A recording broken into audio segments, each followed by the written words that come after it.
my journey. Sometimes you have to realize that part of it is you. It's not the timing. It's not the idea. Part of it's you. That wasn't what I was meant to do. It wasn't what I was passionate about. That's another thing when it comes to timing. If you increase your passion, you can work around bad timing. I've heard it said that even a turkey can fly in a tornado. When you've got good timing, rising tides lift all boats, anybody can succeed. What does that mean? A turkey can fly in a tornado? That means that even a bird that can't fly, wouldn't normally fly, is going to be able to when a tornado comes. Turkeys can fly. Maybe it's more like Sharknado. Remember that movie? It came out recently. I don't. I've heard of it. I've heard of it. It's my opinion that for you and me, David, our stories that we just shared, I don't think it's timing. I think, yes, what I was trying to bring to Nashville was a little early. Maybe what you were trying to do was a little early. But I agree with you is that if you're meant to do it and you execute it correctly, timing doesn't matter. And I think for me, it was an execution issue among other things. And you live and you learn and you look back and you can see these things with 20/20 hindsight. In the end, there wasn't a huge correlation between the timing and my success. What about too late? There's a famous rejection letter. I forget which label it was from, for the Beatles. It says, nope, guitar bands are on their way out. Then, of course, the Beatles, they changed recorded music. Before the Beatles, you know what the number one record was? No. It was How Much Is That Doggy in the Window? Oh, wow. The Beatles changed pop music. Not only did they change the culture and the sound of it, they were also the first guys that wrote their stuff. It wasn't like the Monkees where somebody else was writing their material. That came a little bit later, according to these record companies. Hey, guitar bands are on their way out. Sorry. They weren't these manufactured entities that they were once the Beatles came. At the same time, I had a colleague come to me a couple months ago and tell me they wanted to start a business that dealt with a subscription box. And they had an idea for a subscription box that nobody else was doing. But I started to research that a little more. I was familiar with Birchbox and some of these other subscription boxes. And it just seemed like every category was covered and it had been done. It had just been saturated. So I told her, maybe you should do some research because I feel like you're coming into this too late. It's not new anymore. People are kind of sick of it, kind of like Groupon and Living Social are going that way. It's like too late to do something like that now, but it depends in the end. How different was the concept? I didn't think it was different enough. I didn't think people were going to get super excited about it, especially since so many other subscription boxes had really paved the way in that category. You've got to differentiate yourself. We've been joking around about Wal-Mart throughout this episode. Wal-Mart is exactly what happens when you don't differentiate yourself. What do you think about when you think about Walmart? First thing that comes to mind, first word. Cheap. Cheap, exactly. That's the only way they can differentiate themselves. It's not quality. It's not selection. It's not brand names. It's not service. It's price. And that's what happens when you don't differentiate yourself. You have to start playing that game. And how does Walmart do it? Volume. You can't compete with that. No way are you going to get the volume that a store like Walmart has. No way. So if you're thinking that timing is important, maybe. I feel that it's more time in the game than timing, but you've got to differentiate yourself. Even bad timing, that's what's going to help you make something happen. Somebody else that came late to the game was actually Google. Yeah, Google did come to the game late. Yahoo was big, Alta Vista, web crawler, basically everybody but Google.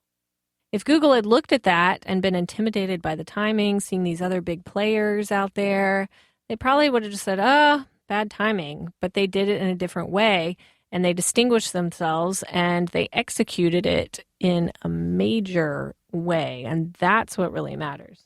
It goes back to the big point that I just mentioned and the big point of this episode. The most important thing is time in, not timing. I think of it like a gym. You go every day. It's a constant, consistent process, and that's how you get better. It never, ever ends. And we've certainly seen that through Google for the last 15 or so years.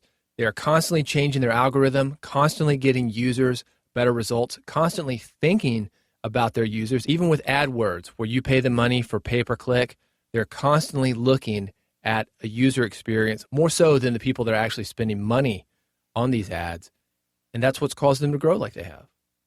If you show up every day, even if you fall on your face, you keep showing up, you change it, you test it, you track it, write down what works and keep improving on that, that's how you get where you're going. And the timing happens.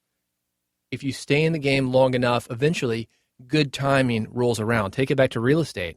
If you were to lose money on real estate, lose money, you buy something and then it goes. As long as you're holding on to it, it's eventually going to come back up. Nowhere in the history of real estate has something completely tanked. Basically, this episode is taking away your excuse that, quote, it's not the right time to do X. So we've taken that away. So you can't use that in 2015. You can't ever use it again because that has really no correlation to the outcome, good or bad. So you just have to do it. Because we say so. Because we say so. We've taken it away from you. We've taken it away. You can't say that anymore. I mean, how many times have you heard somebody say, well, it just wasn't the right time. It's not the right time. I'm sick of it. Those aren't real entrepreneurs, though. I don't like the guys that get into these entrepreneur center type situations, get a bunch of venture capital, get a bunch of funding, and they're already planning the exit strategy. I like guys that are going to get in there, get skin in the game, get a little bit dirty, and hang out for a while. It's fine if you want to leave eventually, but if that's the only thing that you're worried about, you're not a real entrepreneur. On that note, Laurel, you're putting together a group of some real entrepreneurs, hardworking people that are actually in the game, making things happen. Talk about it. Yes, this is a high-level group, and we have a couple spots available. It's an accountability group, and it's action-focused. So it's for people that are ready to execute in 2015. They are ready to do what it takes. They are ready to overcome excuses. They are ready to be connected with other high-level entrepreneurs who are doing exactly the same thing and who are ready to support you as you support them. That group is forming right now. As I said, we got a couple spots available, and you can get more information by contacting us at hello@redpodcast.com, and I can give you all the details and answer any questions for that. So get on that if you are ready to execute this year, make this year your best year yet. This is a framework that's going to help you to take action this year, grow your business through connections, through knowledge, through accountability. If it's something that you're interested, hello@redpodcast.com is how to get in touch with Laurel. She's handling everything.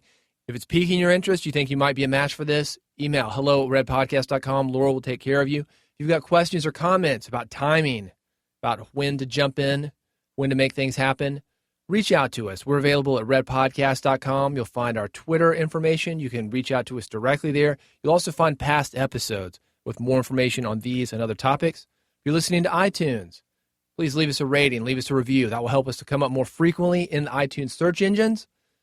And tell a friend. That's how the real entrepreneurship community is grown. Let people know about it and share this information with them if you think it'll help. Thanks for listening. We'll see you next time on the Red Podcast. You've been listening to Red Podcast, Real Entrepreneur Development. Subscribe today using iTunes, Stitcher, or via RSS at redpodcast.com.